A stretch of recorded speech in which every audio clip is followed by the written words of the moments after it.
உலகில் ஏழல்ல அதிசயங்கள் வாய் பேசும் பூவெனி எட்டாவது அதிசயமே வான் மிதக்கும் கண்கள் தேன் தெறிக்கும் கண்ணங்கள் பால் குடிக்கும் மதரங்கள் அதிசயமே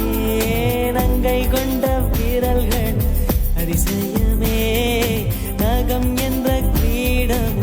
அதிசயமே அசையும் வளைவுகள் அதிசயமே கல் தோன்றி மண் தோன்றி கடல் தோன்றும் முன்னாலே உண்டான காதல்